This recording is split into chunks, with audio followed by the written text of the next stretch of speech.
안녕하세요. 저는 서울에 사는 30대 중반 여성입니다. 현재 결혼을 한 지는 3년 정도 지났네요. 이제 갓 돌이 지난 딸아이 하나와 남편, 이렇게 세 식구가 행복하게 잘 살고 있습니다. 아니, 그랬었습니다. 최근에 굉장히 스트레스 받게 된 어떤 일만 아니었더라면요. 저는 원래 아들을 낳고 싶었는데 남편이 딸을 정말 소원했었거든요.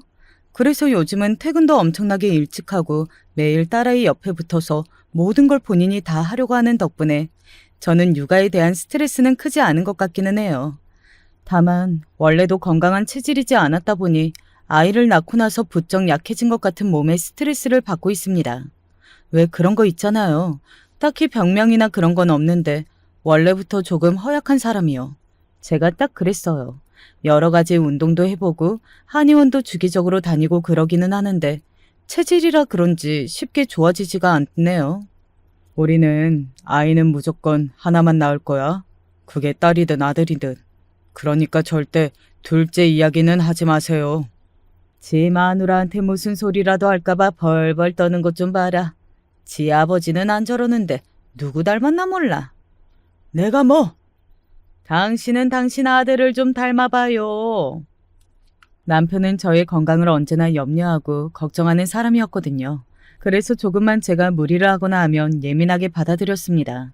시댁에서도 그걸 알았기 때문에 저를 조금 더 조심히 대했던 건 있었어요. 하지만 그렇다고 해서 제 할 일을 하지 않은 건 절대 아닙니다. 몸이 약하다는 이유로 일을 하지 않거나 제 몫을 하지 않으면 어떤 식으로든 마음을 사기 쉽다고 생각했거든요. 입장을 바꿔서 생각해보면 몸이 약하다고 시댁의 일을 덜하는 동서? 저는 정말 얄미울 것 같아서요. 그래서 저는 그런 소리 듣지 않기 위해 정말 많이 노력했던 것 같아요. 남편에게도 동서들에게만큼은 절대 그런 내색을 하지 말라고 자주 이야기했고 말이죠. 그래서 단언한 건데 저는 절대 원래 해야 하는 일보다 적게 하지 않았습니다. 그건 정말 자신 있게 이야기할 수 있어요. 시댁에서 일을 해야 할 일이 생기면 제일 먼저 가서 일을 시작했고 그리고 제일 많이 했습니다. 깐깐하다면 깐깐한 시어머니가 단 한 번도 입을 대지 않을 만큼 말이죠. 그리고 그런 다음 날이면 늘 몸살이 났지만 저는 걔가 100번 1000번 낫다고 생각했어요. 남편에게는 2명의 형이 있었습니다. 그래서 저에게는 2명의 손이 동서가 있었어요. 막내 동서는 얼굴을 자주 볼 일이 없는 것 같아. 일하느라 바쁜 사람이잖아요. 그렇게 몸이 약한데 일은 또 어떻게 하나 몰라. 그러게나 말이에요. 선택적으로 아픈가? 네? 아니야. 농담이야, 농담. 이 대화만 봐도 아시겠지만 형님 둘은 저를 그다지 좋아하지는 않았습니다. 아니, 오히려 싫어하는 것에 가까웠죠. 그래서 시댁의 일이라면 더 악착같이 한 거기도 했습니다. 그들에게 조금이라도 책이 잡히고 싶지 않아서 말입니다. 참 유치하다고 생각했던 것 같아요. 남편은 2명의 형님과 나이 차이가 조금 났거든요. 큰형님과는 7살, 작은 형과는 6살이 났습니다. 형님 2분은 연년생인데 남편은 조금 늦둥이긴 했어요. 시어머니의 말로는 이 집안에 남자밖에 없어서 내가 딸을 낳으려고 막내를 낳은 건데 남편마저 아들이어서 울었다고요. 큰형님도 아들 2, 작은 형님도 아들 하나거든요. 그래서 제가 딸을 낳았을 때 온 집안에 경사가 났었습니다. 저희 시어머니는 틈만 나면 손녀딸을 보러 오시겠다며 저희 집을 찾아와서는 딸아이를 하루 종일 보고 계시니까요. 어린 동서, 게다가 허약한 체질이라 집안의 관심을 받고 있고 그 누구도 낳지 못했던 딸까지 낳았으니 막 좋아하기는 힘든 상황이라는 거 저도 잘 알고 있습니다. 그리고 솔직히 말하자면 제 다른 조건들에도 굉장한 열등감 아닌 열등감을 가지고 있는 게 훤히 보였고 말이죠. 조금 전에 제가 일을 어떻게 하는지 모르겠다며 농담식으로 기분 나쁜 말을 했잖아요. 평소에도 그런 식으로 제가 하는 일에 대한 열등감 아닌 열등감을 내비친 적이 많았습니다. 저는 꽤 유복한 가정 환경에서 나고 자라서 흔히들 이야기하는 사교육을 받으며 공부했어요. 그리고 좋은 대학을 갔고 남들이 부러워할 만한 회사에 취직해서 아직도 잘 다니고 있고요. 그리고 그 회사에서 남편을 만났습니다. 당연히 남편도 좋은 대학 출신이었고 말이죠. 시댁도 괜찮게 잘 사는 편이기는 했어요. 시아버지가 공무원이셨는데 정년을 맞이하셨고 시어머니는 전업주부셨습니다. 그냥 평범한 가정이었어요. 남편의 큰형은 식당을 하고 계세요. 막 굉장히 잘 되는 건 아니지만 그래도 먹고 살 만큼은 되는 것 같았습니다. 큰형님도 그 식당에서 일손을 거들고 계시고요. 그리고 남편의 작은 형인 작은 아주버님은 원래 어렸을 때 운동을 하셨다가 부상으로 그만두신 뒤에 어디 작은 실업팀의 코치 같은 걸 하고 있습니다. 월급이 많지 않아서 작은 형님은 여기저기 아르바이트를 가끔 하면서 생활을 이어나간다고 하셨고요. 뭐 이렇게 이야기하면 상당히 생활하기 힘들어 보인다고 생각하실 수도 있는데 아니에요. 제가 보기에 작은 형님은 욕심이 많아서 본인이 이것저것 일을 하는 스타일입니다. 게다가 집에 가만히 있을 수 있는 성격도 아니고 말이죠. 왜 생활이 힘들지 않을 것 같다고 단언할 수 있냐면 시댁에서 이미 큰형님네와 작은 형님네에 일정 부분 재산을 상속하셨어요. 그리고 그건 절대 적은 금액이 아니었습니다. 그리고 그 재산을 상속하시면서 저에게 이렇게 이야기하셨어요. 물론 네 입장에서는 이게 공평하다고 생각하지 않을 수도 있다. 그런데 부모된 처지에서는 조금 더 여유로운 아이를 덜 챙겨줄 수밖에 없어. 덜 사랑하거나 그래서 그런 건 절대 아니니까 그런 부분에서 너무 서운해하지 않았으면 좋겠구나. 물론 정말 하나도 서운하지 않았다면 그건 거짓말일 겁니다. 조금 서운한 감정이 들기는 했어요. 돈도 돈이지만 그냥 누군가를 더 챙겨주는 기분이 들면 그런 감정이 들 수밖에 없잖아요. 하지만 납득했습니다. 입장을 바꿔놓고 제가 부모된 처지라고 해도 그러고 싶을 것 같다는 생각이 들었거든요. 게다가 저희 친정도 괜찮게 살고 둘이서 굉장히 많이 버는 편에 속하니까 그런 부분에서 서운해하지 말자고 남편이랑도 이야기를 다 마쳤어요. 그래서 저는 더더욱 동서 둘이 저를 그렇게 얄미워하는 게 잘 이해가 되지 않았습니다. 물론 몸이 약하다고 챙김을 받는 게 얄미울 수도 있고 또 자신들보다 더 가진 것 같은 게 미울 수도 있죠. 하지만 저는 재산을 상당 부분 포기를 했잖아요. 그러면 당연히 고마워할 줄 알았거든요. 더 가진 사람에게 덜 주는 건 당연한 거 아니야? 혹시 동서 서운하거나 그러지는 않지? 그러면 너무 못된 거다. 이건 당연한 거야. 아니 세상에 당연한 게 어딨냐고요. 저는 그렇게 생각해요. 하지만 그들이 그렇다고 하니 그런 셈 치기로 했습니다. 골치 아픈 것도 감정 싸움 하는 것도 정말 질색인 사람이었거든요. 하지만 가끔 좀 너무하다 싶을 때가 있기는 했어요. 동서, 그 가방 또 새로 산 거야? 그러게, 처음 보는 가방이네. 동서는 집에 가방이 한 100개는 되는 것 같아. 설마 우리 앞에서 돈 많이 번다고 유세 떠는 건 아니지? 볼 때마다 다른 가방을 들고 오는 거 보면 그런 것 같은데. 아니에요. 이거 제 것도 아니고요. 그럼 누구 건데? 지금은 제 거긴 한데 엄마가 주신 거예요. 그리고 저는 애초에 만날 때마다 다른 가방을 들고 간 적이 없습니다. 그들이 제가 가진 것에 열등감을 느낀다는 걸 너무나 잘 알고 있었기 때문에 제가 가지고 있는 가방을 2개 정도를 번갈아 가며 늘 들고 다녔거든요. 그런데 새로운 가방을 봤다고 그런 소리를 대놓고 하는 겁니다. 저는 저희 엄마가 주신 거라고 하면 그냥 넘어가거나 미안하다고 하거나 뭐 그럴 줄 알았거든요. 하지만 들어온 답은 상상을 초월했습니다.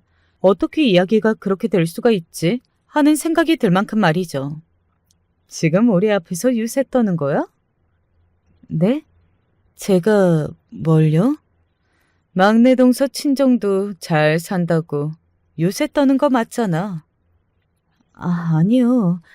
절대 그런 뜻이 아니에요. 제가 다급히 이야기했지만 이미 그 2사람은 그렇게 결론을 내린 뒤였습니다. 제 앞에서 아무렇지 않게 이렇게 이야기하더군요. 아니 정말 나는 동서 같은 사람이 제일 못된 것 같아. 그렇게 순진한 척하면서 남 무시하고 그런 거 말이야. 아니요. 저는 절대 그런 생각이 없었어요. 그걸 우리더러 지금 믿으라는 말이야? 막내 동서, 사람이 그러면 안 돼. 인간이 먼저 돼야 하는 거야. 알아? 아니 지금 그 말을 누가 누구한테 하고 싶은 말인지 모르겠더군요. 그런 의도가 전혀 없었고 그저 엄마에게 받은 오래된 가방을 하나 들고 갔을 뿐인데 이야기가 그렇게 튄 것이 정말로 기가 막혔습니다. 사람이 너무 어이가 없으면 그냥 아무 말이 안 나오고 어버버하게 되더라고요. 그때 제가 그랬습니다. 어떻게 반박하고 어디서부터 설명해야 하는지도 모르겠더군요.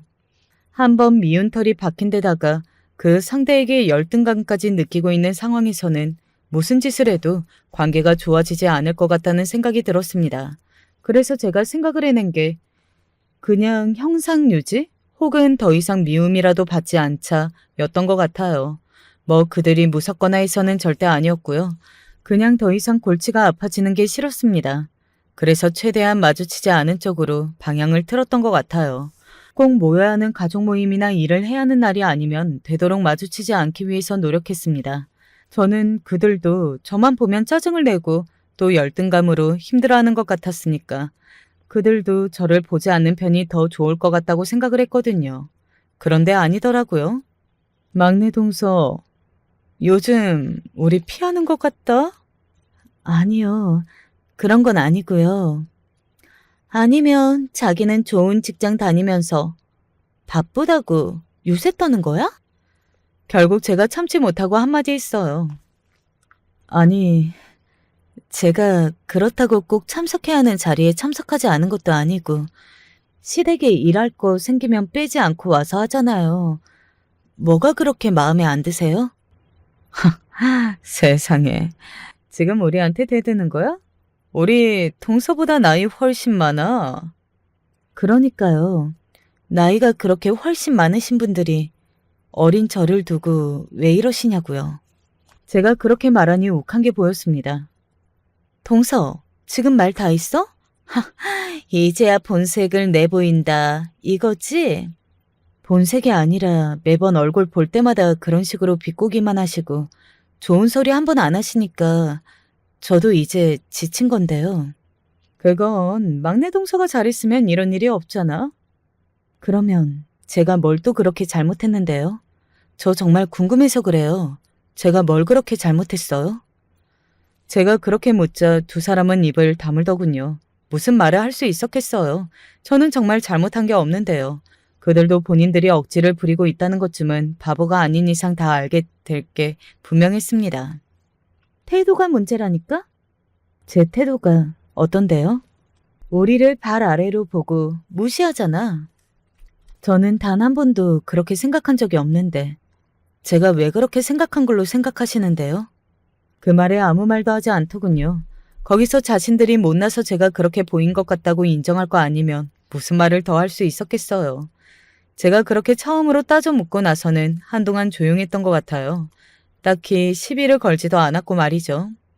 더 이상 친해질 수는 없지만 서로 조심하면서 이렇게 선이 있는 채로 사는 것도 뭐 나쁘지 않겠다고 생각할 무렵이었습니다. 어느 날 시어머니에게서 전화가 왔어요. 꽤 진지한 목소리로 얼굴을 보고 이야기를 좀 하자고 하시더군요. 그래서 회사를 마치고 시댁으로 갔던 적이 있습니다. 그리고 시어머니가 저에게 꺼낸 말은 제 딴에는 굉장히 충격적인 말이었어요. 네 동서 둘이 나를 찾아왔었다. 시어머니가 그렇게 말하는 순간 저도 모르게 인상이 조금 찌푸려졌던 것 같아요. 그들이 시어머니를 찾아가서 무슨 말을 했을지 어느 정도 짐작이 되었습니다. 그리고 그 짐작은 너무나 정확하게 다 맞아 떨어졌고요. 너랑 동서지간으로 못 살겠다고 하더구나. 두 분이 그러세요? 그래. 자기들을 그렇게 무시하고 막대하는 동서랑은 한 가족으로 못 지내겠으니까 너를 쫓아내던지 아니면 아예 자신들은 얼굴을 안 보고 살고 싶다고. 그 말을 가만히 듣고 있는데 정말 어이가 없어서 웃음이 나온다는 게 이런 걸 두고 하는 말이구나 하는 생각이 들었던 것 같아요. 실수가 나오려는 걸 참고 시어머니에게 뭐라고 해야 할지 말을 고르고 있는데 시어머니가 이런 말을 했습니다. 니들 동서 둘이 유난스럽고 너한테 막 한다는 것쯤은 나도 알고 있다. 나도 사람이고 눈치가 다 있는데 왜 모르겠니? 시어머니가 그렇게 이야기를 하더군요. 그 이야기를 듣는데 정말 다행이라는 생각이 들었던 것 같아요. 그래도 그 말을 곧이곧대로 믿으시고 저를 오해하는 게 아니라는 생각이 말입니다. 하지만 시어머니는 저에게 이렇게 이야기했어요. 그런데 나는 너 편을 못 들어. 왜요? 저도 모르게 나온 질문이었어요. 제 잘못이 아니라는 걸 아시면서 왜 제 편을 못 든다고 하는 건지 저는 정말 이해를 할 수가 없었거든요. 시어머니는 잠시 망설이시더니 한숨을 쉬고는 이렇게 대답했습니다. 내 아들들이 시원치 않아서 나는 걔네들한테 고마운 게 너무 많아. 뭐 예상하지 못했던 반응은 아니기는 했습니다. 시어머니는 유독 형님들에게 꼼짝을 못하는 구석이 있었거든요. 자신의 아들들이 잘났다고 생각하지 않으니까 그런 못난 아들들을 잘 데리고 살아주는 고마운 며느리들이라고 기본적으로 그렇게 생각하고 계셨으니까요. 하지만 그건 그거고 저는 그걸 참고 살아야 할 이유가 없잖아요. 그렇게 막말을 듣고 그런 대접을 받으면서 말입니다. 제가 여전히 마음에 안 든다는 표정을 하고 있자 시어머니는 그런 저를 설득하기 시작했습니다. 정말로 연을 끊고 살 게 아니라면 그래도 평생 가끔이라도 얼굴 보고 살아야 하는 가족인데 계속 이렇게 지낼 수는 없잖니. 그래서 제가 어떻게 하라는 말씀이세요? 저도 말이 좋게 나갈 수는 없었던 것 같아요. 짜증이 났으니까요. 시어머니는 그런 저를 가만히 보다가 조심스럽게 이야기를 이어나가셨습니다. 네가 형님들한테 찾아가서 잘못했다고 사죄를 해보는 게 어떻겠니? 어머니, 저는 잘못한 게 없어요. 알지, 너 잘못한 거 없는 거.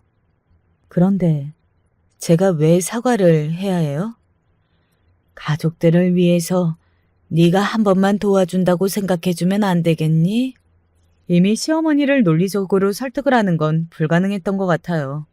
이미 두 형님이 잘못한 걸 그 누구보다 잘 알고 있었고 제가 피해를 본 걸 알고 계시지만 가족의 평화를 위해 저의 희생을 이야기하고 있었으니까요. 설득되는 상황이 아니었습니다. 제가 그 시기에 얼마나 마음고생이 컸냐면 당신, 요즘 몸살이 왜 이렇게 잦아? 또 스트레스 받는 일 있어? 아니야. 아니기는 뭐가 아니야. 내가 당신 어떨 때 아픈지 몰라? 왜? 대체 무슨 일인데? 너무 크게 알았고 남편이 저에게 무슨 일이 있는 걸 다 알아챌 정도였으니까요. 하지만 남편에게는 말할 수 없었어요. 남편의 성격상 가만히 있을 리가 없었고 그러면 정말로 이 가족관계가 쫑이 날 수도 있다고 생각했거든요. 뭐 성질 같아서는 그러고 싶었지만 그리고 저도 남들의 이야기만 들었을 때는 가족관계 끊는 게 그게 뭐 하고 생각했겠지만 막상 그게 제 상황이 되니 함부로 그럴 수는 없겠더라고요. 조심스러울 수밖에 없었습니다. 그러는 동안 시어머니에게서는 계속해서 연락이 왔습니다. 형님들에게 사과하라고 저를 설득하는 연락 말입니다. 당시에는 몸도 마음도 조금 많이 지쳐있던 시기였던지라 시어머니가 마지막으로 저를 설득하는 전화가 걸려왔을 때 한숨을 쉬며 이렇게 이야기했습니다. 네, 할게요. 그러니까 그 일로 이제 그만 전화하셔도 돼요. 그래, 고맙고 미안하다. 정말 미안하면 그런 부탁을 해서는 안 되는 거 아닌가 하는 생각을 속으로만 했어요. 그리고 얼마 지나지 않아 형님 두 분에게 연락했습니다. 괜찮은 한식당에 예약하고 거기로 나오라고 말이죠.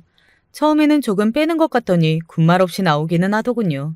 그리고 준비한 선물을 건넸어요. 사실 그렇게까지 하고 싶지는 않았지만 그걸로 조금이나마 제가 사과를 덜해도 된다면 그게 차라리 속이 더 편할 것 같았습니다. 그래서 백화점에서 비싸기로 유명한 화장품 세트를 2세트 사서 들고 갔어요. 죄송한 마음으로 준비한 거니까 받아주세요. 그렇게 있는 티 내면서 돈 자랑한다고 저를 요글요글 하셨던 양반들이 그 비싼 화장품은 입이 귀에 걸려서 봤더군요. 그 속이 훤히 보이는 표정에 사람이 참 이렇게 역겨울 수도 있구나 하는 생각을 했던 것 같습니다. 뭘 이렇게 비싼 걸. 얘가 엄청 비싼 거 아니야? 이거면 동서도 무리했겠는데. 그렇긴 하지만 제 마음이니까 받아주세요.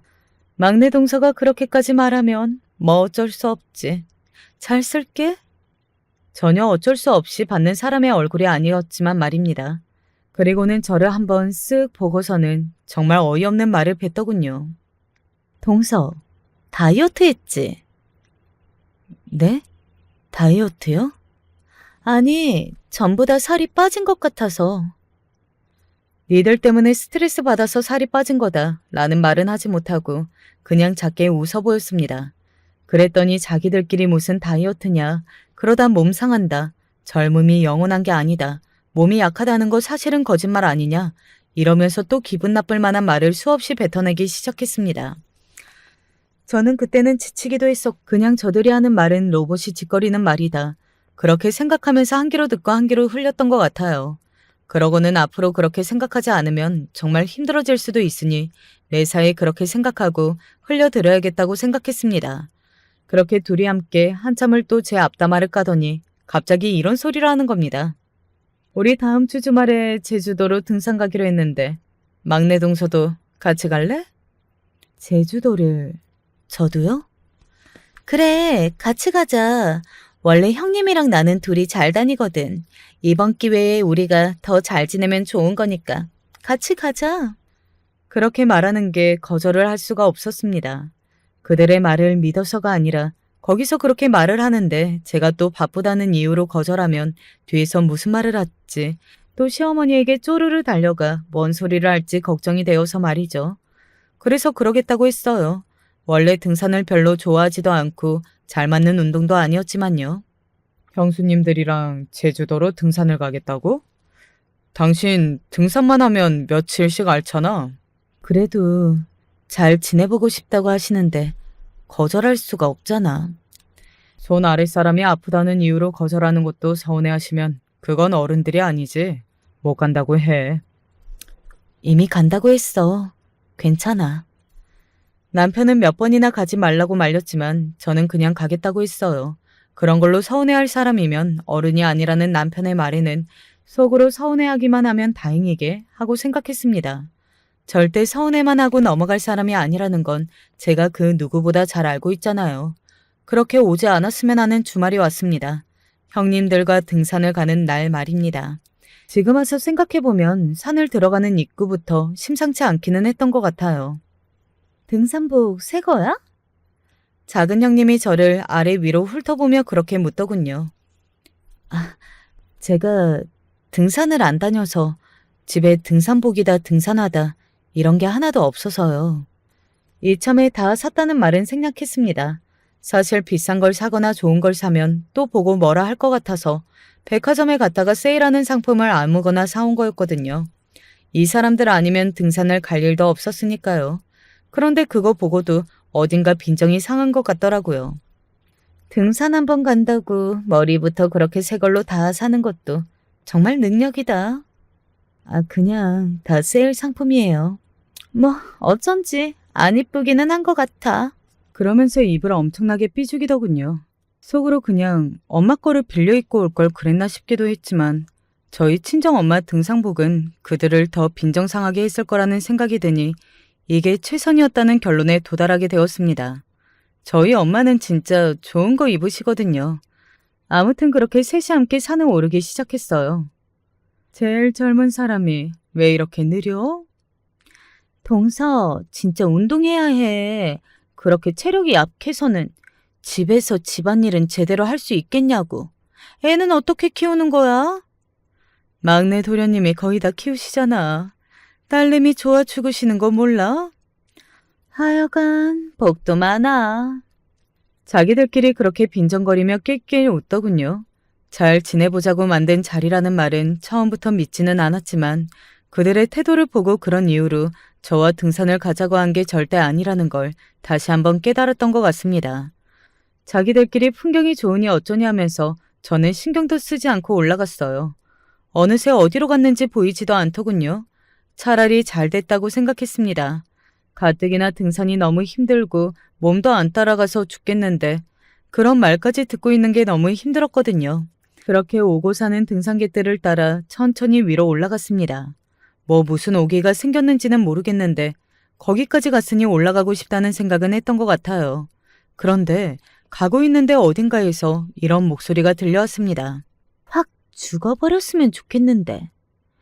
익숙한 목소리였어요. 처음에는 그 말을 정확히 듣지도 못했고 그리고 저를 향한 말이라고도 생각하지 않았기 때문에 근처에 형님들이 계신가 보다 하고 생각하고 그쪽으로 향했습니다.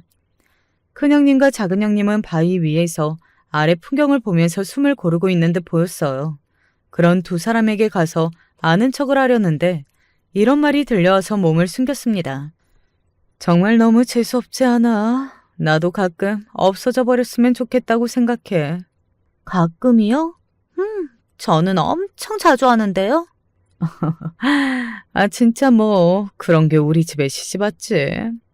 지 잘난 맛에 사는 그런 애들 정말 너무 짜증나고 보기만 해도 화가 나거든요. 좀 많이 재수없긴 하지. 오늘도 다 새 걸로 입고 온 거 봐.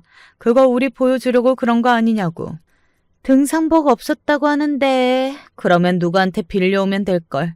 돈 많다고 자랑하는 거잖아요. 저거 진짜 꼴값이야? 새파랗게 어린 게 어디서 못된 것만 배워서. 그런 건 배우는 게 아니야. 원래 그런 인간으로 난 거지.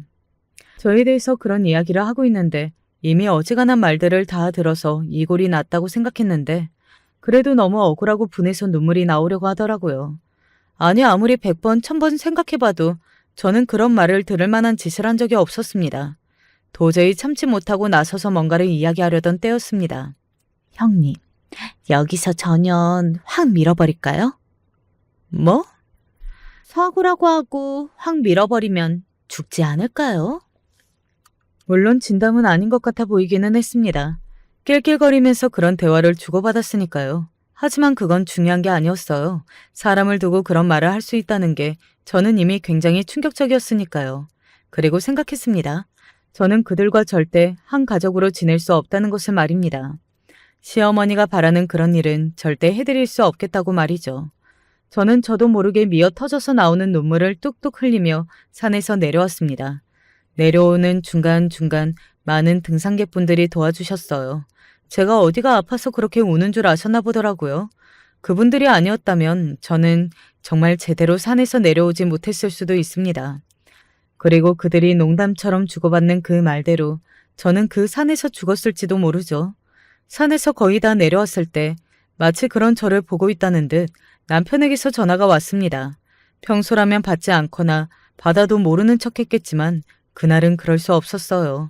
그럴 마음도 없었지만 만약 그런 마음이 있었대도 그날은 아마 숨길 수 없을 거라 생각합니다.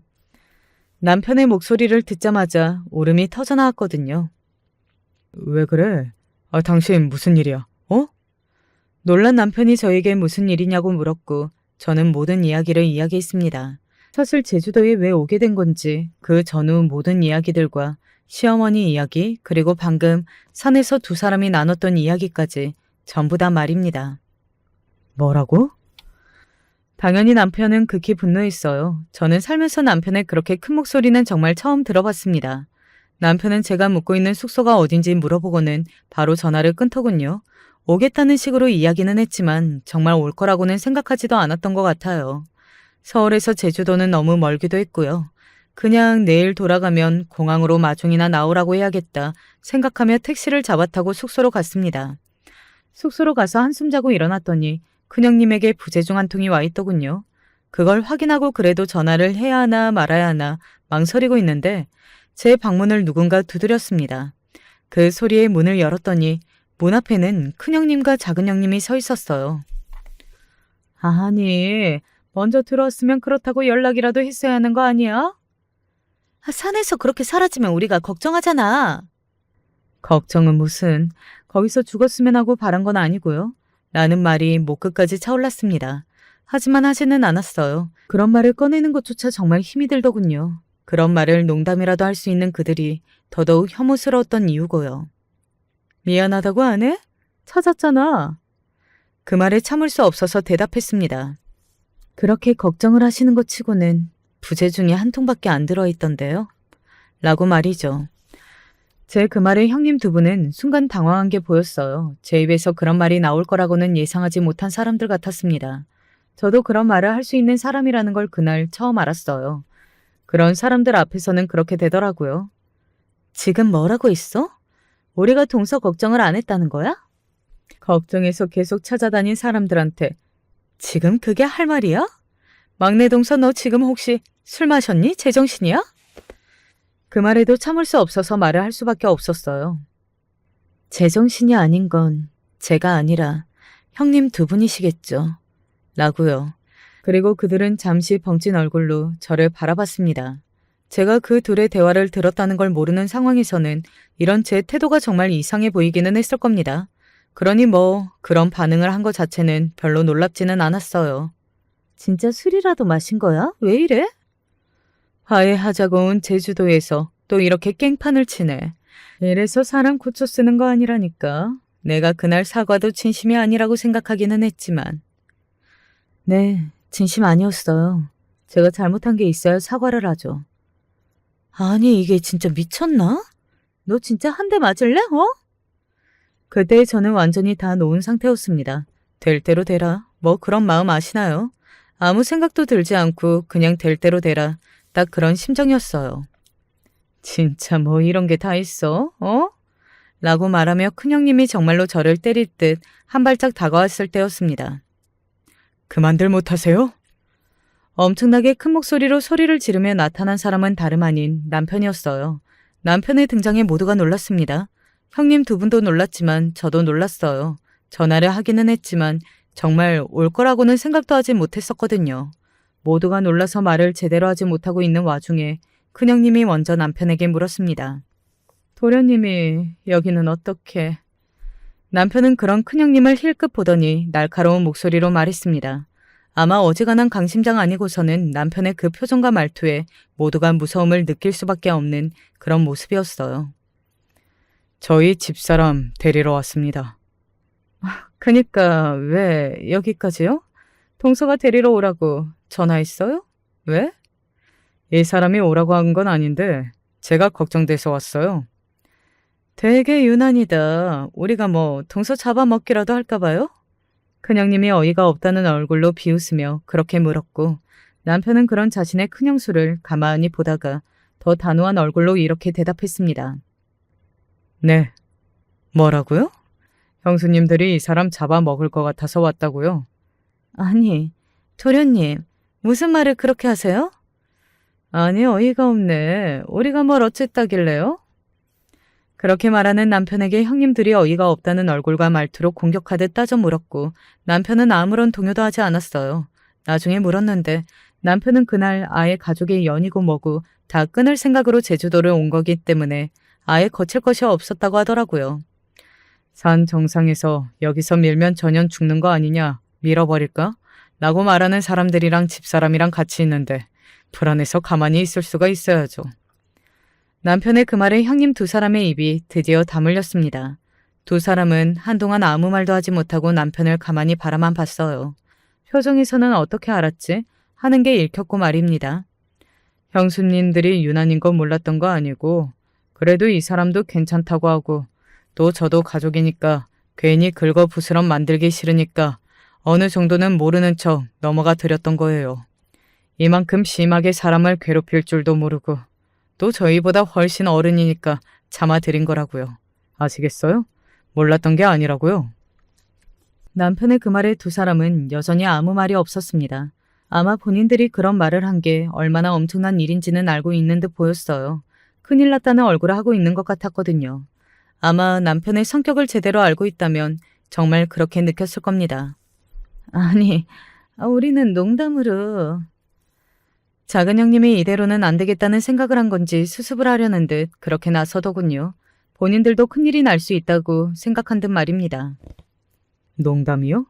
세상 어느 누가 산 정상에서 여기서 밀어버리자는 둥 죽어버렸으면 좋겠다는 둥 그런 소리를 해요. 네?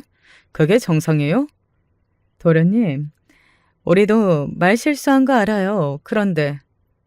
실수요? 지금 실수라고 하셨어요? 실수라는 건 그렇게 생각 안 하는데 잘못 말한 걸 이야기하는 거예요. 형수님들처럼 그런 게 아니라. 남편은 그렇게 이야기하고 저를 향해 말했습니다. 당신은 짐 챙겨서 나와 서울 가게. 비행기가 있어? 있더라. 이 사람들이랑 여기 한시라도 같이 있지 마. 아니, 이 사람들이라니. 도련님, 진짜 이제 우리 안 보려고 그래? 그러면 제가 볼 것 같으세요? 오늘부터 아예 인연 끊을 겁니다. 그리고 형님들한테 전하세요. 남편의 그 말에 형수님들이 무슨 말을 하려고 그러냐는 듯 남편을 가만히 바라봤습니다. 남편은 그런 자신의 형수님들을 보다가 차분히 하지만 엄청나게 단호하게 말했어요. 제가 빌려준 돈을 당장 갚으시라고요. 남편의 그 말에 형님 둘은 둘 다 놀란 게 보였습니다. 처음 듣는 이야기인 것 같았어요. 하긴 저도 모르는 이야기이긴 했습니다. 돈이란요? 큰형이 식당이 쓸 거라고 1억 5천, 작은 형이 집에 생활비 가져다 줘야 한다고 조금씩 빌린 게 총 계산해 보니까 8천만 원 정도 되더라고요. 당장 갚으라고 전해주세요. 당장이요. 아시겠어요? 남편은 그렇게 이야기하고서는 저를 데리고 그 호텔을 빠져나왔습니다. 뒤에서 멍하니 서 있는 형님 두 분이 얼핏 보였던 것 같아요. 그리고 공항으로 가서 비행기를 타는 동안 남편은 제 등을 가만히 쓰다듬었을 뿐 다른 말을 하지는 않았습니다. 그리고 집에 도착해서 꼭 안아주며 이렇게 이야기했어요. 내가 너무 미안해. 당신이 뭐가 미안해. 당신 그렇게 힘든 거 몰랐잖아. 내가 정말 미안해. 남편의 그 말을 듣는데 그냥 눈물이 주르륵 하고 흐르더라고요. 생각할 시간도 없이 흐르는 눈물 있잖아요. 그게 딱 그랬습니다. 그렇게 한참을 남편에게 안겨 울었던 것 같아요. 그동안 참았던 울음을 모두 다 쏟아내겠다는 듯 말입니다. 그리고 쓰러지듯 잠에 들었던 것 같습니다. 그날 이후 며칠을 알았는지 몰라요. 회사도 나가지 못해서 주변 사람들에게 피해를 끼치게 된 것도 컸습니다.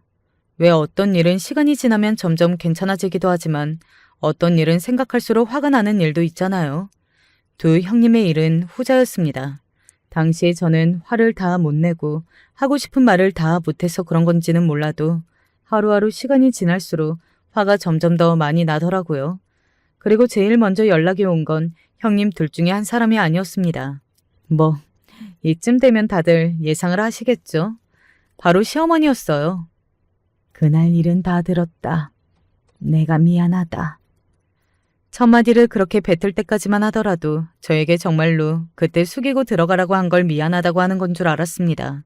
하지만 아니었어요. 시어머니는 이번에도 저만 참고 넘어가면 이 상황을 무마하기를 바랬습니다. 애들이 미안하다고 하니 너도 용서해주고 네 남편한테 잘 좀 말해줘라. 응? 내 말을 들으려고 하지 않는다. 그 말을 듣는데 시어머니에게서도 정이 다 떨어지는 기분이 들더라고요. 나를 뭐라고 생각하는 건지, 나도 한 가족으로 생각하는 게 맞는지, 내가 호구 같은 건지, 뭐 별별 생각이 다 들었던 것 같아요. 이번에는 참지 않고 저도 이야기를 했습니다. 어머니는 제가 사람으로 보이세요? 그게 무슨 소리니? 저도 그런 말 들으면 상처받아요. 제 그 말에 시어머니가 멈칫하는 게 느껴졌습니다. 저는 계속해서 말을 이어갔어요. 이제는 저도 봐드릴 생각 없습니다. 여기서 더 봐드리면 저는 남편이랑 갈라서는 것밖에 답이 없어요. 그걸 바라시는 건 아닐 거 아니에요. 그렇게까지 해야겠니? 그렇게까지요? 그건 제가 형님들한테 물어봐야 할 것 같은데요. 왜 저한테 그렇게까지 하셔야 했냐고요. 시어머니는 순간적으로 입을 확 다무는 게 느껴졌습니다. 저는 충분히 엄청 많이 참았다고 생각합니다.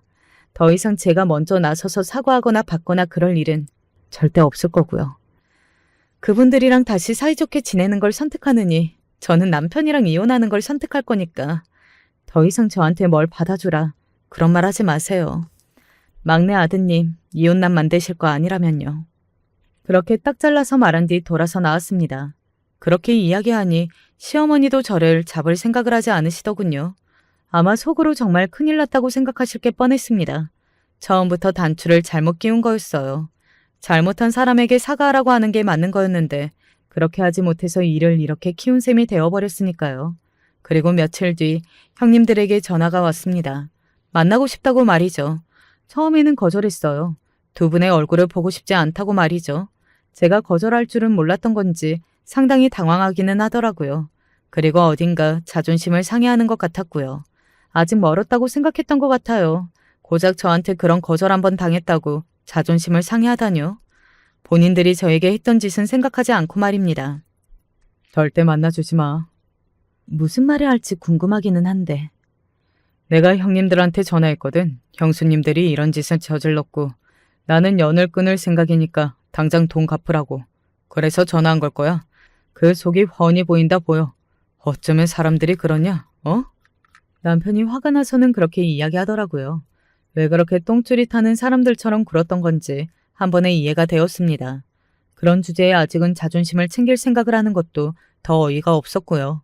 본인들이 그 정도로 잘못을 했으면서요. 그 뒤로 몇 번의 전화가 왔지만 더 속이 타라고 일부러 받지 않았습니다. 문자에도 대답하지 않았고요. 그랬더니 어느 날 퇴근을 하고 돌아오는 길에 집 앞에서 기다리고 있는 두 사람을 마주할 수 있었어요. 우리한테 사과를 할 수 있는 기회라도 주면 안 될까? 그 전과는 사뭇 다른 태도에 집으로 들어오라고 했던 것 같아요. 그날은 저도 남편도 야근했던 날이라 딸아이는 친정에 있었고 남편은 더 늦어진다는 연락을 받았거든요. 내가 정말 잘못했어. 죽을 죄를 지었어. 집으로 들어오자마자 큰형님이 그렇게 이야기하며 대뜸 무릎을 꿇더군요. 그리고 그런 모습을 멀뚱히 보던 작은 형님도 따라서 바로 꿇었습니다. 반성 정말 많이 했어. 우리가 선을 모르고 동서한테 너무 막 꿇었더라고. 동서 말대로 아직 우리가 어른답지 못해서 너무 미안해. 어? 한 번만 용서해줘. 그대로 나온 말들은 뻔했습니다. 무릎을 꿇을 줄은 몰랐긴 했는데 그들의 입에서 나온 말은 충분히 예측할 수 있었던 말들이기는 했어요. 그리고 결론은 너무나 예상 가능한 말이었습니다. 도련님한테 잘 좀 이야기해주면 안 돼? 우리 당장 편지할 돈이 없어서 그래. 제발, 도련님이 그 누구의 말도 안 들으신다고 하더라고. 동서가 이야기하면 들으시잖아. 사람 살린다고 생각하고 제발 부탁해. 본인들이 지금 얼마나 힘들고 돈이 없는지를 한 30분은 떠들다가 간 것 같아요. 저는 그 속이 뻔히 보이는 말에 다시 한번 화가 났고요. 저에게 그렇게 사과하러 온 이유를 제가 몰랐겠냐고요. 돈 때문이라는 건 지나가던 걔도 알았을 겁니다. 하지만 그렇게 노골적으로 티를 내는 건 다른 문제잖아요. 그들이 급해서 그런 거 구분할 마음의 여유 같은 건 하나도 없었을 테지만요.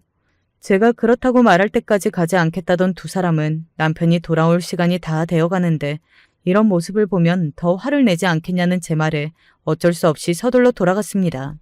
그것도 너무 우스웠던 것 같아요. 남편에게 형님 두 분이 다녀갔다고 이야기하니 당연히 남편은 더 화를 냈습니다. 사과 받아줄 생각이 전혀 없는데 억지로 받아달라며 찾아온 거니까 말이죠. 불같이 화를 내는 남편을 보고 있으니 제가 설득한다고 해서 말을 들을 것 같지는 않더군요. 지금 남편은 아예 연을 끊을 생각으로 그러고 있는 거였습니다. 그리고 저는 알아요.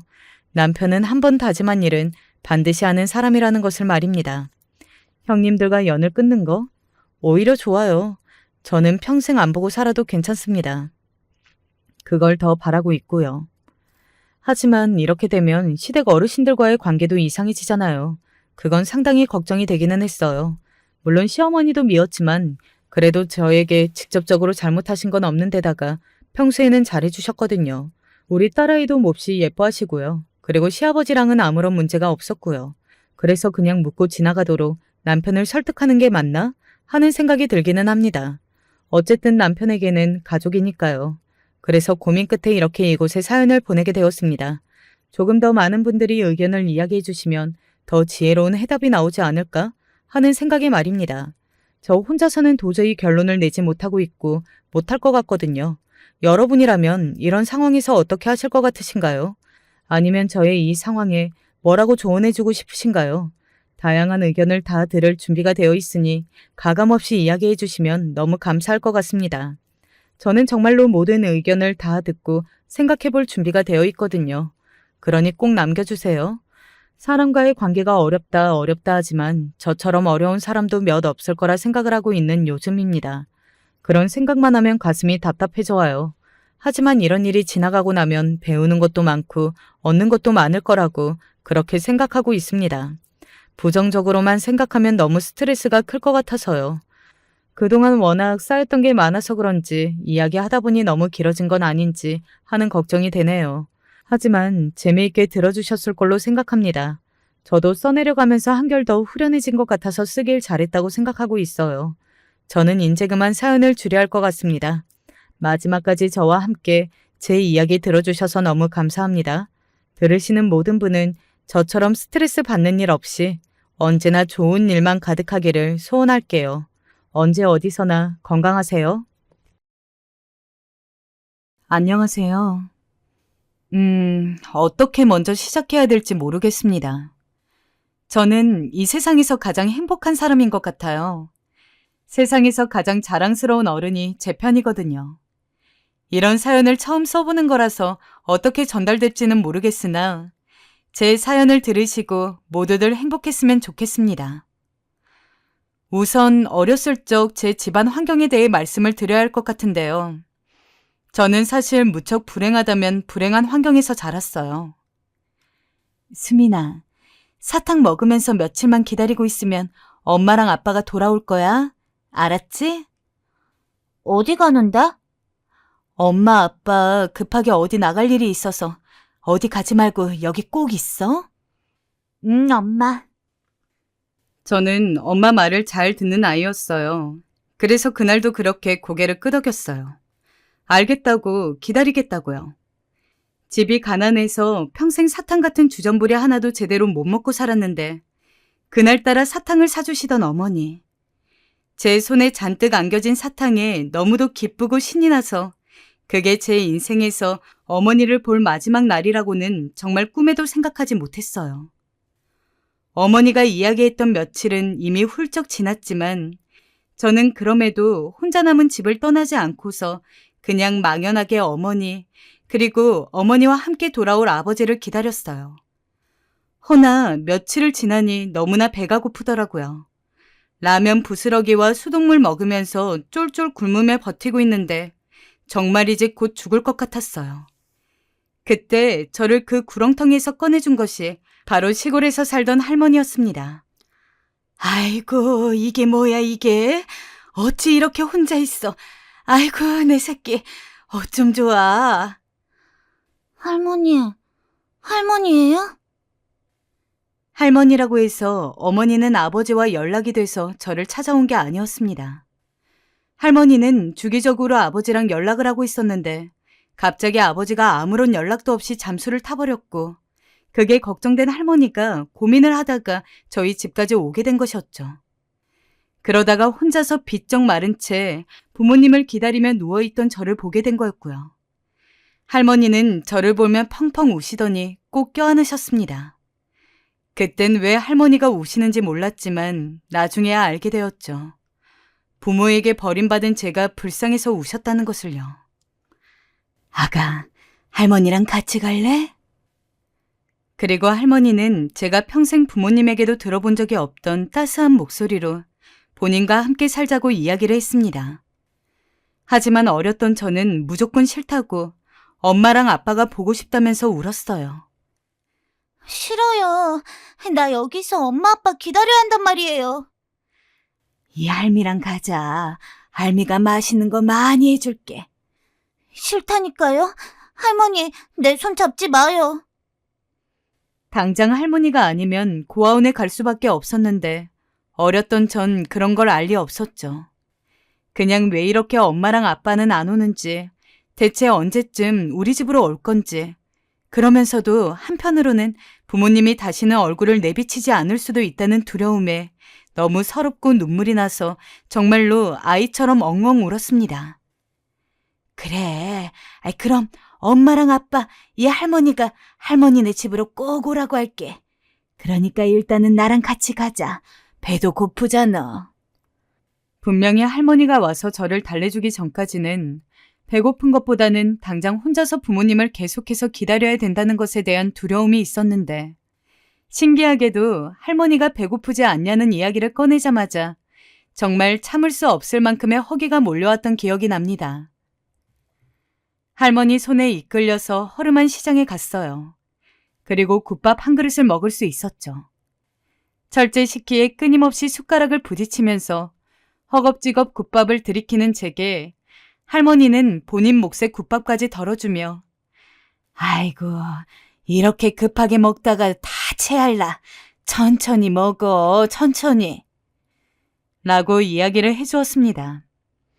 아주 어릴 때의 기억은 거의 다 흐릿한데 정말 할머니를 만났을 때 먹었던 국밥의 그 따스함과 맛은 너무도 생생하게 기억이 나요. 그렇게 오랜만에 배가 부르게 국밥을 먹고 난 후 저는 할머니를 따라서 시골에 내려가게 되었습니다. 원래 살았던 곳은 시골까지는 아니었지만 그렇다고 해서 지금의 서울처럼 번화한 곳도 아니었기에 사실상 사는 건 별로 달라진 게 없었어요. 일찍이 할아버지를 잃고 혼자 살고 있던 할머니는 폐지를 주우면서 생계를 이어나가고 계셨죠. 할머니는 기초생활수급자였기에 국가에서 주는 보조금이 있었지만 몇 푼 되지도 않는 돈으로 저와 할머니가 살기는 어려웠습니다. 할머니, 나 오늘은 라면 말고 다른 거 먹고 싶은데? 뭐 먹고픈데? 나 소세지 먹고 싶어. 아까 길거리에서 소세지 반찬 냄새가 났어. 나도 그거 먹고 싶어. 소세지? 순간 제 말이 떨어지기 무섭게 할머니의 얼굴이 어둑하게 흐릿해졌던 게 기억에 나요. 할머니는 돈이 없으셨으니 아마 그걸 사줄 여력이 안 되셨을 거예요. 허나 어떻게 구해오셨는지 할머니는 며칠 후 제게 정말로 소세지를 구워주셨어요. 아마도 옆집이나 건너집의 양해를 구해 얻어오신 소세지였을 거예요.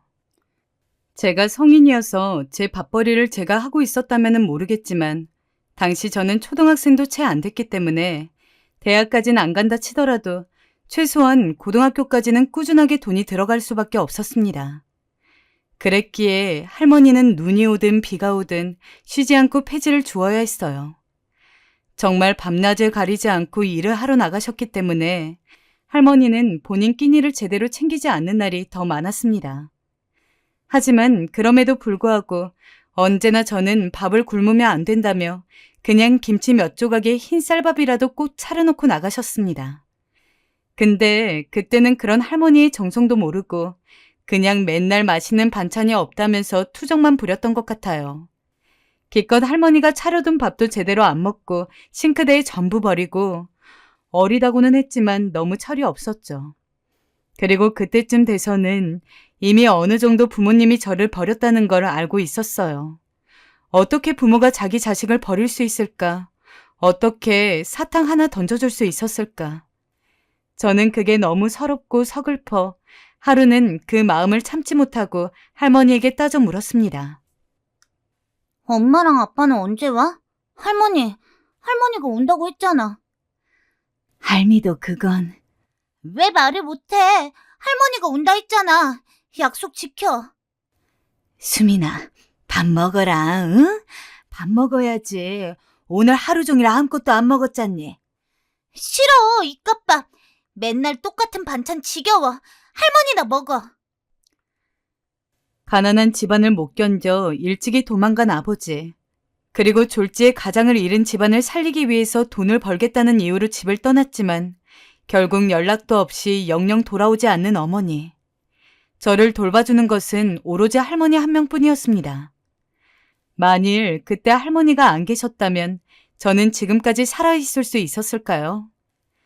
허나 아직 뭐가 뭔지도 잘 모르는 어린 시절엔 괜히 그에 대한 슬픔과 서러움 때문에 아무 죄도 없고 오히려 저를 돌보시느라 고생하는 할머니한테 화풀이를 했던 것 같습니다. 제가 그러는 와중에도 할머니는 물기에 다 젖어 너덜거리는 폐지도 어떻게든 말려서 팔겠다면서 매일같이 한 보따리씩 폐지를 짊어지고는 집에 오느라 바빴는데도요. 게다가 할머니가 저를 키우기 위해서 들인 노력은 그뿐만이 아니었습니다. 폐지를 줍는 거로도 사는 게 나아지는 것은 아니기에 할머니는 가끔 동네 이웃집에 구걸도 하셨어요. 그걸 알게 된 건 어느 날 친구와 함께 학교에 갔다 오면서였어요. 어? 저기 수민아, 너네 할머니 아니야? 어디? 봤는데 친구 말대로 정말 저희 할머니였어요. 할머니가 남루한 행색으로 이웃집에 두 손을 모으고 이런 말을 하고 계시더라고요. 전 그 말을 듣자마자 그 자리에서 도망쳐버렸고요. 나는 괜찮소. 다 늙어가지고 밥 좀 못 먹고 굶는 거 나한테는 별일 아닙니다. 다만 우리 하나뿐인 손주가 굶고 있는데 그 어린 것이 배고프고 그러는 건 내 죽어도 못 보겠소. 혹시 남는 쌀이라도 조금 얻어갈 수 있을지. 아휴, 어르신 어제도 오셨잖아요. 저희도 먹을 거 부족해요. 이제 오지 마세요. 사람 참 곤란하게. 할머니는 그 말을 듣자마자 고개를 푹 숙이셨는데 이웃집 아주머니는 그 앞에 대고 쯧쯧거리며 문을 닫았어요. 할머니 심정이 어땠을지, 얼마나 컴컴하셨을지. 허나 전 당시 옆에 있던 제 친구만 보였어요. 어떡해. 너네 할머니 구걸하시나 봐. 거지에게만 쓰는 그 단어, 구걸이라는 그 단어가 너무도 창피해 미칠 것만 같았어요. 게다가 이 친구는 매일 소세지를 먹을 수 있는 잘 사는 집 아이였는데 말이죠. 저는 그 길로 친구에게 뭐라 말도 못하고 냅다 뛰어 도망가 버렸어요. 그리고 그날 할머니에게 책가방을 던지며 바락바락 대들었어요. 할머니는 날 그렇게 쪽팔리게 해야 해?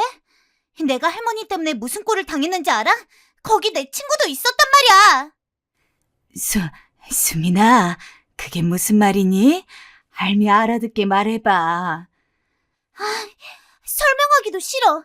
나 이 집에서 살기 싫어. 가난한 할머니도 싫고 구걸에서 얻어오는 이 반찬도 싫고. 당시 할머니가 그렇게 힘들게 차려놓은 밥과 반찬도 어떤 때는 할머니가 구걸을 통해서 힘겹게 얻어오신 것들이었죠. 하지만 부끄럽게도 어릴 때 저는 그런 할머니의 고생을 잘 알지 못했습니다. 그냥 왜 나는 남들처럼 부모님이 없는지, 할머니는 왜 쓰레기 같은 것만 주워서 집에 오는지 그런 것들이 너무 짜증났습니다. 그래서 길을 가다가 그때부턴 할머니가 보이면 아는 척을 하기 싫어서 슬쩍 할머니가 안 보이는 쪽으로 돌아가고는 했습니다. 혹시나 같은 친구들이 보면 너네 할머니 폐지 줍냐면서 놀릴까 봐요. 아주 먼 훗날에 알게 되었지만 할머니는 그 당시 어린 저를 생각해서 저를 먼저 본 날에는 오히려 본인이 돌아서 다른 길로 가고는 하셨다고 합니다. 할머니 역시 제가 본인을 부끄러워한다는 것을 알고 있었기 때문에요. 만일 신이 저에게 한 가지를 바꿀 기회를 준다면 나는 어린 시절로 돌아가서 할머니를 무시하고 싫어했던 그 순간들을 모두 바꾸고 싶습니다. 그러던 어느 날은 친구 한 명이 저희 집 사정을 알게 되었습니다. 당시 친구는 장난기도 심하고 성미가 못된 친구였죠. 친구는 자기 집이 잘 사는 걸 이용해서 꼭 못 사는 애들을 놀리곤 했어요. 또 저희 할머니가 구걸하는 걸 봤던 예전에 그 친구는 비밀을 지켜주는 착한 친구였지만 이 아이는 아니었어요. 놀림 당하기 싫어 그리 죽어라 했었건만 그 친구 눈에 한번 밟히고 나니 순환이 시작되었어요. 그 친구는 일부러 제 책가방 뒤를 잡으며 그러더라고요. 야, 오늘은 니네 집 가잖아, 수민아. 우리 집? 아니야, 싫어. 그냥 우리 철수네 가자. 왜? 너가 그랬잖아. 니네 집 잘 산다고. 니네 집 가서 TV도 보고 그러자, 어? 당시 저희 집엔 TV가 없었어요. 제가 거짓말한 거였죠. 허나 부풀리듯 말한 제 거짓말에 아이들은 모두 넘어갔고 잘 사는 수민이 집 가보자며 난리들이었어요. 나중에. 저는 그렇게 말하고 뒤돌아서 미친 듯이 달렸던 것 같아요. 아이들이 저를 못 보도록 말입니다. 하지만 집에 도착하자 청첩변력 같은 풍경이 펼쳐져 있었어요. 폐지를 줍고 있는 할머니 옆에 아이들이 있더라고요. 아무것도 모르는 할머니는 아이들에게 밥을 주고 있었고요. 그래, 많이들 먹어라. 니들이 수민이 친구구나. 우리 수민이랑 잘 지내지? 할머니. 수민아, 친구들 왔는데 왜 같이 안 오고 따라왔어? 순간 제 볼이 벌개졌고 못된 친구는 제 표정을 보고 킥킥대고 웃어대기 바빴습니다. 할머니는 영문도 모르고 제 얼굴을 멀뚱히 쳐다보고만 있었고요. 다음 날 학교엔 소문이 다 퍼지고 말았습니다. 거지집에 사는 이수민이라는 글자가 제 책상에 새겨져 있었고요. 너무도 수치스럽고 비참했어요. 왜 내가 할머니랑 살아서 이런 일을 당해야 하는 건지. 결국 그날 저는 저를 부르는 담임선생님의 목소리도 뒤로 한 채 교실을 뛰쳐나가고 말았어요. 학교는 더 이상 제게 가고 싶은 곳이 아니었어요. 그야말로 지옥이었죠. 모두가 저를 비난하고 비웃는 그런 곳이었어요. 그 뒤 저는 혼자였습니다. 밥도 혼자 먹었고 놀이도 혼자 하고 공부도 혼자 했어요. 가끔 가다 저와 같은 처지에 있는 아이들이 제 곁으로 와 말을 걸려고도 했지만 그 아이들과 말을 섞으면 제가 왕따라는 걸 인정하게 되는 꼴일까봐 일부러 입을 열지 않았어요. 제가 그렇게 말수를 잃어가자 그게 티가 났는지 할머니가 어느 날엔 저를 붙잡고 걱정스레 물으시더라고요. 수민아, 무슨 일 있니? 응? 무슨 일 있으면 할미한테 다 말해봐. 할미 때문에 그래? 할머니는 그 와중에도 그게 또 자기 탓이라고 생각하셨는지 제게 미안한 얼굴로 물으시는데 그 얼굴도 보기가 싫더라고요. 그래서 아무 일 아니라고 할머니는 아무 도움 못 된다고 말하며 얼굴을 돌려버렸어요. 할머니가 상처받을 걸 알면서도요. 하지만 그런 제가 철이 들어 할머니의 감사함을 알게 된 건 고등학교에 올라가서였어요. 제가 이제 막 고등학교에 입학한 17살 때였는데요. 중학교 내내 혼자였기 때문에 고등학교에서만큼은 적어도 혼자이고 싶지 않았어요. 그래서 일부러 집에서 먼 학교였지만 중학교 애들이 별로 없는 곳을 자처했어요. 다행히 그곳 아이들은 저희 집이 가난한 것을 몰랐고 제가 거짓말쟁이의 왕따였다는 것도 몰랐죠. 그 덕분에 아이들과 잘 지낼 수 있었고 공부도 열심히 할 수 있었어요. 하루하루가 행복했어요. 할머니도 제 얼굴에 웃음이 피니 보기 좋은지 우리 손녀 웃으니 이쁘네 말씀하시곤 하셨어요. 그러던 어느 날 제게 또 위기가 닥치고 말았어요. 제가 두려워하는 일이었죠. 누군가 저희 가정에 대해 알게 된 거였어요. 바로 당시 저와 함께 다니던 단짝 친구였어요. 당시 할머니가 폐지를 줍고 있었고 저도 모르게 그 옆으로가 아는 척을 했는데 단짝 친구가 마침 부모님과 함께 그 옆을 지나고 있었던 겁니다. 순간 단짝 친구와 눈이 마주쳤는데 친구의 눈빛은 당황스러움이 얼핏 스쳐 지나갔어요. 저도 할 말을 못 찾고 그만 고개를 푹 숙이고 말았고요. 그날 밤 이불을 뒤집어 쓰고 우는데 온갖 생각들이 들었던 것 같아요. 혹시나 그 친구가 나를 부끄럽게 생각하면 어떡하나, 나와 놀고 싶어 하지 않으면 어떡하지? 하지만 그건 오로지 제 생각일 뿐이었어요. 다음날 학교에 갔는데 단짝 친구가 변함없이 절 맞이해 주더라고요. 수민아, 왔어? 내가 네 자리 맡아왔어. 우리 책 좀 같이 보자. 나 안 가져왔거든. 똑같은 표정으로 저를 똑같이 대하는데 그 순간 어젯밤 제가 품었던 생각들이 스쳐 지나가면서 제가 얼마나 바보 같은 생각을 했는지 알게 되더군요. 거기다 그 친구가 한 이야기가 제 마음을 많이도 울렸는데요. 나중에 제가 이 이야기를 꺼내니 친구가 웃으며 이런 말을 하더라고요. 그게 뭐 어때서? 나도 어렸을 적에 부모님이 가난해서 밥도 제대로 못 챙겨줬어. 넌 그래도 할머니가 계셨으니 네 밥은 잘 챙겨주셨다며. 난 네가 오히려 부럽다야. 잘 사는 친구이고 무엇 하나 부러울 것 없는 것 같은 친구였는데 그 친구가 저에게 그런 말을 하니 기분이 이상하더라고요. 그리고 저는 제 안에 어떤 단단한 착각이 스며들어 있었다는 것을, 제가 남들 시선 때문에 정작 부끄러워하면 안 될 것을 부끄러워했다는 생각이 들었습니다. 단짝 친구는 그 이후로도 저희 할머니를 보면 곧잘 인사도 잘하고 폐지 줍는 일도 도와드렸습니다. 그럼 할머니는 내색하지 않으면서도 수민이가 좋은 친구를 뒀네 하면서 이뻐라 하셨고요. 단짝 친구 덕분에 저는 머리를 크게 한 대 얻어맞은 듯한 충격과 깨달음을 동시에 얻었고요. 그렇게 저는 그나마 불행 중 다행으로 한 살 한 살 나이가 먹어갈수록 저는 할머니가 제게 해주는 것들이 정말 어지간한 사랑으로는 할 수 없다는 걸 조금씩 깨닫게 되었어요. 아주 살갑지는 못하지만 그래도 할머니랑 같이 식사도 하려고 하고, 어떤 때는 할머니가 폐지를 줍느라 늦게 오시는 날에는 미리 할머니 드실 식사를 차려놓고 기다리기도 했습니다. 아이고, 우리 소녀딸이 다 컸네. 다 컸어.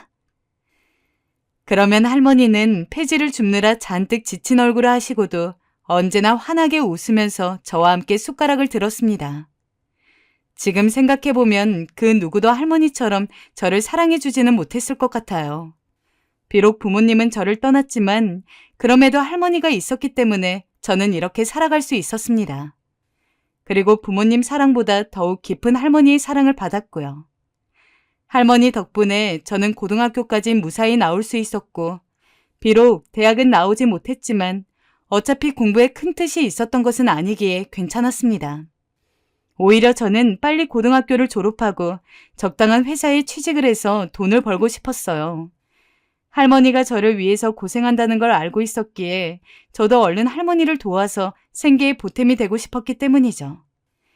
그래서 졸업을 하자마자 공장에서 숙식을 해결하며 일을 했습니다. 작은 자리에 하루 종일 앉아서 제품을 검수하는 건 너무 힘들었지만 그래도 매달 돈이 들어오면 그걸 할머니에게 드리면서 그날은 고기도 좀 먹고 할머니한테 잘 어울릴 만한 옷도 사드리는 기쁨으로 버텼어요. 물론 할머니는 제가 어린 나이부터 일을 하는 것을 무척이나 안쓰러워하셨습니다. 내가 조금만 더 잘 살았으면 네가 이렇게 고생할 일도 없는데. 아니에요, 할머님. 나 키워준 것만으로 고맙지. 누가 이런 말썽쟁이 손주를 키워줘요? 할머니니까 해줬지. 그리고 언제나 저를 이렇게 일하게 만든 가난에 대해서 늘 본인 탓만 하셨죠. 할머니가 잘못한 것은 하나도 없는데 할머니가 그렇게 스스로를 탓하면 탓할수록 저는 더욱더 열심히 일했습니다. 할머니 용돈도 드리고 할머니, 이제는 저도 돈 버니까 굳이 힘들게 폐지 줍고 그러지 마세요. 라며 할머니가 최대한 일을 하지 않고 쉴 수 있도록 했습니다. 하지만 할머니는 제가 아무리 큰 용돈을 줘도 이렇게 가만히 있는 건 성에 차지 않는다면서 언제나 폐지를 주우러 다니셨습니다. 제가 비록 취직을 했을지언정 나중에 좋은 남자 만나서 결혼하면 조금이라도 결혼 자금을 대주고 싶다는 것이 그 이유였습니다. 내가 비록 잘 살지는 못해서 어디 다른 집 부모처럼 많은 건 못해줘도 그래도 할미로서 조금은 해주고 싶어. 스승의 은혜보다 더욱더 하늘 같은 것이 저에게는 할머니의 은혜였습니다. 그러다 저에게도 큰 결심을 하게 될 일이 생겼는데요. 공장에서 나와 괜찮은 회사에 취직을 하게 되고 난 후엔 저도 조금은 적극적으로 돈벌이에 뛰어들게 되었어요. 어서 하루라도 빨리 돈을 벌어야 집도 좀 더 좋은 곳으로 옮기고 할머니에게 용돈도 더 많이 드리고 싶었어요. 허나 세상살이가 만만치 않더라고요. 고졸에 배운 거 없는 저에겐 도통 일할 기회를 주지 않았어요. 고민을 하다 결국 저는 한계를 깨닫고 어떻게든 대학에 들어가 다시 공부를 하고 좋은 곳에 취직해야겠다는 목표를 세우게 되었어요. 그게 더 장기적으로 봤을 때 좋은 거란 판단도 들었고요. 그때부턴 오로지 대학 진학만을 생각하며 열심히 공부했어요. 수민아, 너무 무리하지 말아라, 응? 공부도 좋지만 몸도 챙겨가면서 해야 해. 저를 그때 뒷바라지 해주신 것도 할머니예요. 할머니는 제가 좀 더 좋은 환경에서 공부할 수 있도록 열심히 폐지를 주우셨고 간간히 간식거리도 만들어 제 입안에 넣어주시며 저를 보듬어 주셨어요. 할머니의 그런 보살핌 덕분에 흐르는 코피를 닦아가며 최선을 다할 수 있었고 그 결과 우리나라에서 몇 손가락의 손꼽히는 대학교에 진학할 수도 있게 됐죠. 할머니, 나 합격했어. 정말? 정말이냐? 아이고, 내 손주 장애라. 아이고, 이뻐라. 이 기특한 것, 할미가 해준 거 하나 없는데 이리 좋은 곳에 턱 붙고 말이야. 할머니, 내가 호강시켜줄게, 이제. 할머니는 제가 대학교에 진학하셨을 때 저보다 더 좋아하셨어요. 동네방네 지나가는 사람들을 붙잡고 틈이 나면 제 손녀딸이 말인데요. 이번엔 하고 제 자랑을 하시곤 했죠. 그런 귀여운 할머니의 모습에 한 번씩 웃음이 빵 터지곤 했답니다. 한평생을 낮은 곳에서 한없이 착하게 사신 저희 할머니 덕분에 저는 대학도 졸업하고 좋은 직장에 취직하여 베풀 줄 아는 사람으로 살아갈 수 있었습니다. 또 너무 다행히 결혼한 남편도 참 착한 마음씨가 눈에 띄는 사람이었습니다. 사는 것이 넉넉지는 않을지언정 저는 할머니를 보고 자라왔기 때문에 남자를 만날 때 그 무엇보다도 이 사람이 인성이 어떤지 성품이 어떤지를 가장 많이 보았습니다. 가진 것이 적더라도 나눌 줄 아는 사람, 본인이 힘든 걸 조금 견디면서라도 다른 사람을 도우려고 할 줄 아는 사람, 그런 사람이 저희 남편이었습니다. 요즘 사람들도 그렇겠지만 그나마 요즘은 자기 부모는 자기가 알아서 챙기는 추세라고 해도 저 때는 그렇지가 않았거든요. 무조건 여자는 시댁을 조금 더 우선시해야 하고 챙겨야 하고. 하지만 저희는 그렇지 않았습니다. 물론 시부모님을 챙기기야 했지만 딱 그만큼 남편이 저희 할머니를 무척 챙겨줬어요. 장모님, 이제 그만 일 안 하셔도 돼요. 이제 수민이는 제가 잘 챙길게요. 그리고 장모님, 이거 건강식품인데 꼭 챙겨 드세요. 몸에 좋대요. 아이고, 우리 이서방 고마워. 우리 이서방 같은 사람이 없네. 이서방이 있어서 내가 다 든든하고 안심이 돼. 남편은 저희 할머니를 장모님이라고 불렀습니다. 굳이 따지자면 처조모이기에 할머니라고 불러야 맞겠지만 저희 남편이 그러더라고요. 사실상 당신에게 부모님이랑 다름없는 분이신데 당연히 장모님이시지. 그리고 그런 남편의 생각을 저희 할머니도 무척이나 기꺼워하고 좋아하셨습니다. 손주이기는 하지만 저를 정말 친딸처럼 보살펴준 것이 저희 할머니입니다. 친자식처럼 아낀 손녀딸의 사위에게 장모님 소리를 듣는 게 저희 할머니는 얼마나 기쁘셨겠습니까? 덕분에 저희 할머니는 저랑 남편이 집에 온다고 하면 저희 남편이 좋아하는 것들을 항상 가득 차려서 주지 못해 안달이었습니다. 저 역시 남편에게 참 고마운 게 많았죠. 거기다 저와 남편이 결혼을 해서 함께 산 뒤로 결국 할머니는 폐지를 줍는 일을 그만두시게 되었습니다. 이제 결혼까지 했으니 더 이상 부모로서 저를 이전처럼 챙기지는 않아도 될 거라고 생각하셨겠죠. 늘 힘들게 폐지를 줍고 다니시는 게 소녀로서 너무나 마음에 걸렸는데 남편 덕분에 더 이상 할머니가 일을 하지 않게 되었으니 저 역시 뛸 듯이 기뻤습니다. 할머니 잘했어. 이젠 일하지 말고 쉬어. 손주가 주는 용돈 받으면서. 알았지? 알겠다, 요놈아. 몸 건강 잘 챙기고 항상 차 조심하고. 알겠어, 할머니. 내가 자주 연락할게. 할머니는 일을 그만두시고 시간이 많이 남으셨어요. 그래서 마음 같아선 할머니와 매일같이 연락을 하고 싶었어요. 근데 저도 그렇고 남편도 그렇고 각자 사는 게 너무 바쁘다 보니까 솔직히 마음처럼 연락을 하기가 쉽지가 않았습니다. 특히 저희는 결혼하고 약 1년 만에 아이를 낳게 되었는데 하필 또 쌍둥이였던지라 저는 애를 낳고서 육아를 하면서도 동시에 일을 쉴 수가 없었습니다. 정말 하루 종일 일을 하다가 애들 좀 보고 나면은 하루가 끝나서 피로에 지쳐 골아 떨어지는 게 전부였고 어느 날은 꼭 연락해야지 하고선 마음을 먹으면 갑작스러운 일이 생겨서 못할 때가 있고 마음 같지 않더라고요. 그래도 다행히 할머니가 서운한 기색 없이 손주들 안부 물으려 자주 연락을 해주셨어요. 애들은 자냐?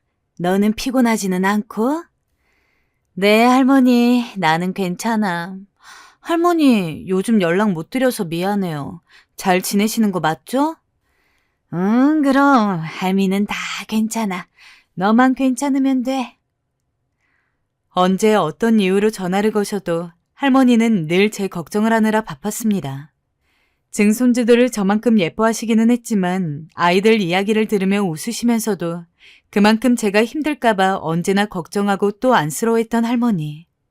남편 덕분에 할머니에게 혼자 드릴 때보다 더 많은 용돈도 드리고 있고 그렇다고는 하지만 여전히 제가 살면서 할머니에게 받은 사랑과 은혜를 갚으려면 엄청 멀었을 겁니다.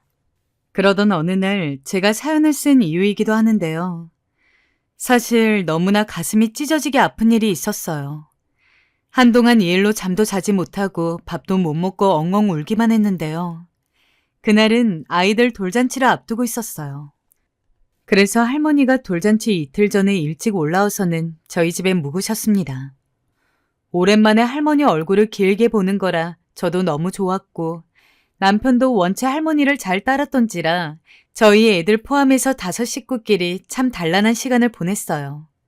저도 결혼을 한 뒤에는 마음 편히 할머니랑 식사를 한 기억도 별로 없었는데 그래도 애들 돌잔치를 빌미로 오랜만에 할머니를 제대로 모실 수 있어서 좋았고 할머니도 할머니 나름대로 늘 걱정하던 저희 부부 얼굴도 간만에 확인하고 그렇게 귀여워하고 예뻐하는 증손주들마저 볼 수 있었으니 행복하셨을 겁니다.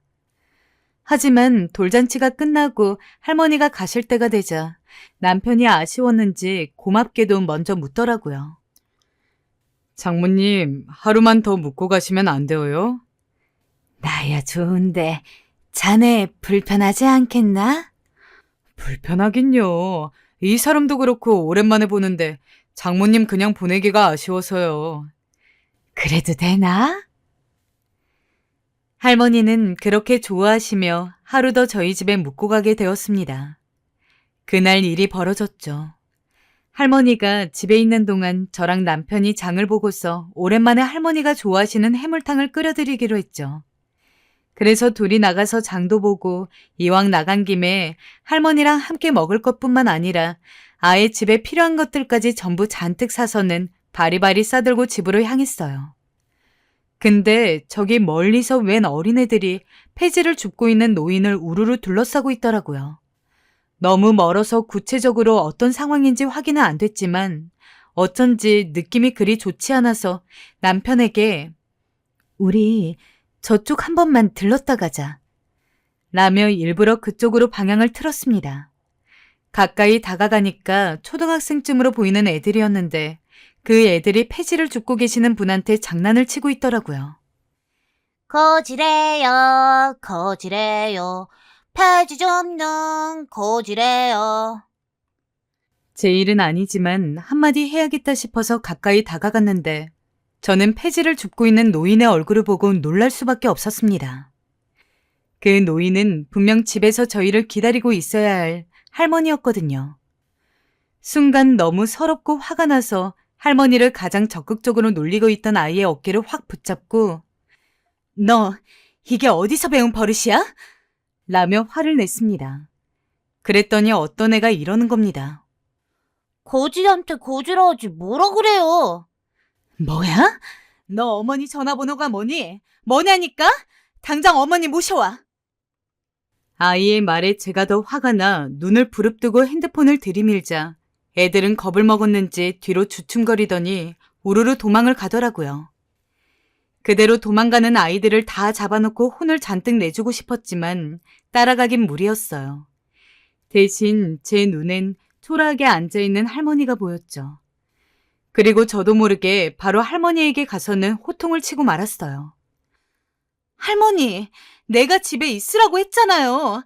근데 왜 나와서 폐지를 줍고 있어요? 내가 다시는 그거 하지 말랬죠.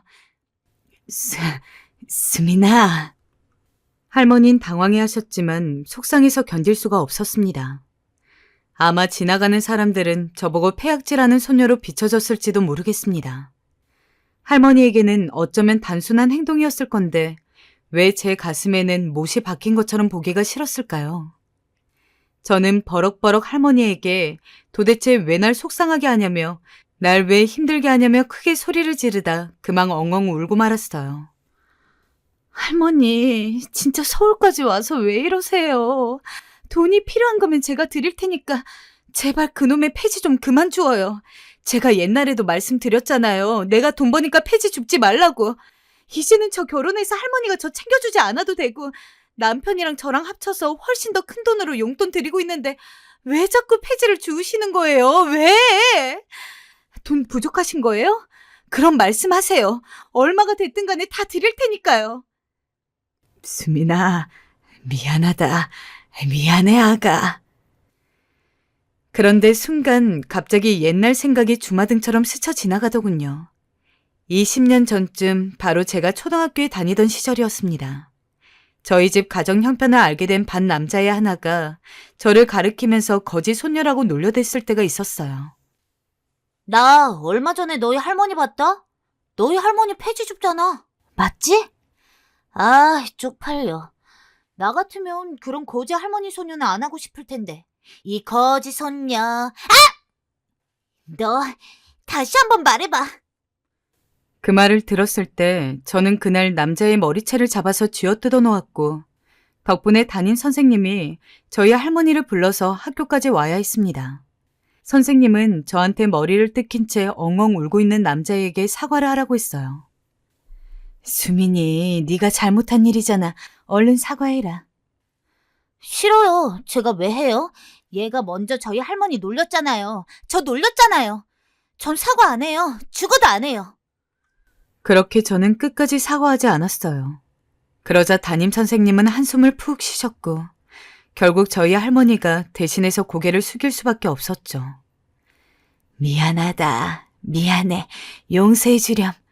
우리 손녀가 그냥 철없는 마음에 그런 거다. 얘야, 울지 마라, 응? 할머니는 남자애의 손을 잡아주며 사탕을 지어주셨는데 저는 그마저도 너무 짜증이 나고 화가 나 할머니에게 바락바락 소리를 질렀어요. 뭐 하는 짓이냐고 왜 이 남자의 편을 드냐면서 말이죠. 긴 시간이 지나고 잊혀진 일이라고 생각을 했는데 그렇게 비슷했던 상황을 또 한 번 목격을 하니 저도 모르게 머리 끝까지 분노가 치솟았습니다. 지금 생각해보면 그 당시의 상황은 저에게는 일종의 트라우마이자 상처였던 것 같아요. 그 이후로는 헤집어질 일이 없어서 상처가 있는 줄도 몰랐을 뿐이었던 거죠. 제가 마구 화를 내자 옆에 있던 남편이 당황하면서 여보, 좀 진정해. 할머니 놀라시잖아. 라며 저를 말렸지만 이상하게 그렇게 남편이 말리는데도 화를 참기가 어려웠습니다. 그리고 혼자 서러움에 못 이겨서 엉엉 울었습니다. 길 가던 사람들이 다 쳐다보고 흘끗흘끗대는 것도 눈에 들어오지 않았습니다. 우물쭈물한 표정을 지으며 저를 달래려 드는 할머니의 손길, 남편의 손길마저 느껴지지 않았습니다. 그냥 이제 제발 편하게 살았으면 했던 할머니가 과거 저를 먹여 살리기 위해서 힘들게 일했던 시절이 지금까지도 습관처럼 남아있는 것 같다는 사실이 너무 견디기가 힘들었습니다. 내가 잠깐 산책을 나왔는데 아휴, 안 주우려고 해도 이게 자꾸 눈에 밟혀가지고 내 다시는 안 그럴 테니까 울지 말아라, 응? 울지 마라. 이 할미가 잘못했다. 잘못했어. 불쌍한 우리 할머니. 할머니는 버럭버럭 소리나 지르는 못된 소녀를 꾸짖지 않고 그저 꼭 안아주시며 미안하다고 하셨어요. 할머니의 사과에 왜 그리 눈물이 나던지. 저도 그제야 마음이 진정되어 제 목소리가 컸음을 알고 그런 할머니라 안으며 용서를 빌었습니다. 할머니, 내가 미안해. 내가 너무 속상해서 그랬어. 할머니, 이제 일 안 해도 나 충분히 먹고 살 수 있어. 할머니 이제 고생하지 마. 내가 잘할게. 더 잘할게, 할머니. 알겠다. 울지 마라. 우리 이쁜 손녀. 네가 울면 할미 마음은 찢어져 이 녀석아. 그날 저는 집에 가서 눈물이 채 닦이지 않는 눈을 해가지고는 해물탕을 끓여서 할머니와 남편과 셋이 오손도손 식사를 했습니다. 할머니는 해물탕을 드시면서도 제가 운 게 안쓰러운 건지 계속 신경 쓰는 눈치였어요. 그리고 다음 날 다시 시골로 내려가는 할머니를 배웅하는데 할머니는 제 손을 그저 꼭 잡으시며 잘 살라고 폐지는 줍지 않겠다고 그리 말씀하시곤 떠나셨습니다.